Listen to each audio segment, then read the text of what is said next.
on va voir les étapes de la décomposition LU sur cette matrice 3, 3. 1, 2, moins 1, 2, 8, 2, 3, 2, moins 9.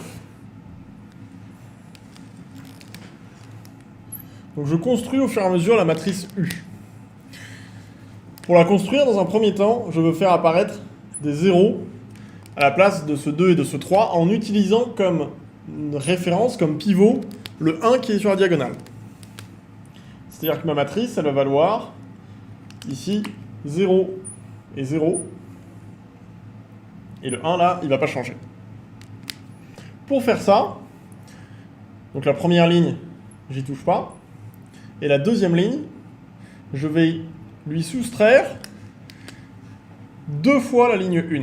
Pourquoi 2 fois la ligne 1? Parce que comme ça, j'ai 2 moins 2 fois 1, ça me fait moins 2, ça me fait 0.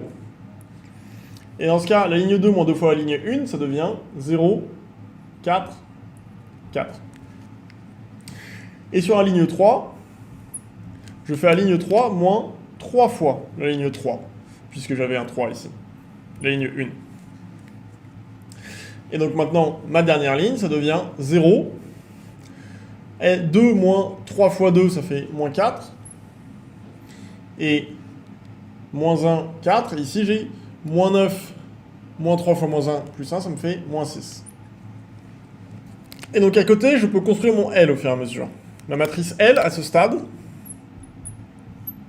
donc elle aura toujours des 1 sur la diagonale. 0, 0, 0. Donc pour construire la matrice L, je regarde les opérations que j'ai faites, et ici, je me retrouve avec 2 et 3. Et à ce stade, si je fais L fois U, je retrouve la matrice A. Puisqu'en effet, ce 2 ici, ça va agir sur les lignes de U, et donc ici, ça va faire plus 2, ce qui est donc l'opération opposée du moins 2 fois la ligne 1 qu'on a faite pour construire U. Et donc si je fais l'opération dans l'autre sens, à l'opposé, je suis en train de reconstruire la matrice A. Étape suivante, je veux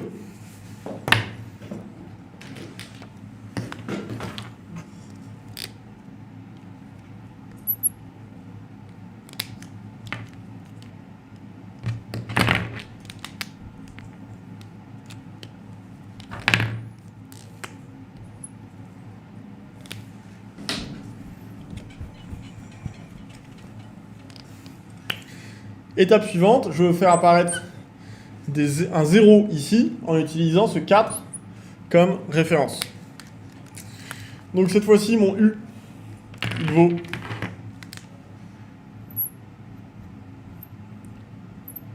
1, 2, moins 1. La ligne 2, cette fois-ci, je n'y touche pas.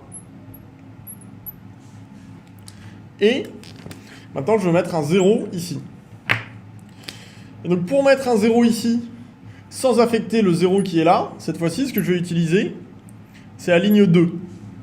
Puisqu'à la ligne 2, il y a un 0 là, donc ça ne va pas changer.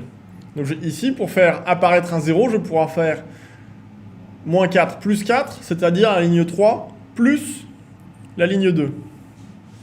Mais ce qui m'intéresse, c'est de savoir combien de fois je retire la ligne 2. Et donc ce que je vais plutôt écrire, c'est que ça fait moins une fois la ligne 2.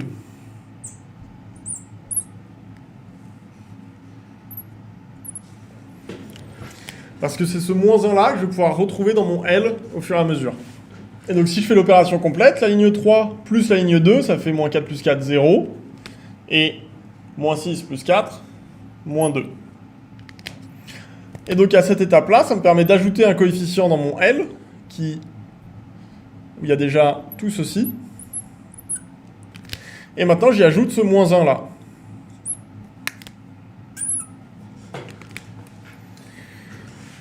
Arrivé ici, j'ai bien une matrice triangulaire supérieure et une matrice triangulaire inférieure. Et si je les multiplie, ça me fait L fois U est égal à A. Donc finalement, j'ai que la matrice L, elle vaut 1, 1, 1, 2, 3, moins 1. Et la matrice U, elle vaut 1, 2, moins 1, 0, 4, 4, 0, 0, moins 2. Et avec ça, j'ai bien A qui est égal à LU. Mais ce qu'il faut bien voir, c'est qu'à chaque étape, c'est vrai hein, que A égale LU. Ici aussi, j'avais A égale LU. Mais au fur et à mesure, mon U et mon L, ils évoluent jusqu'à ce que j'ai des zéros partout où je voulais sur le U et que mon L, il ait bien été construit pour être triangulaire inférieur.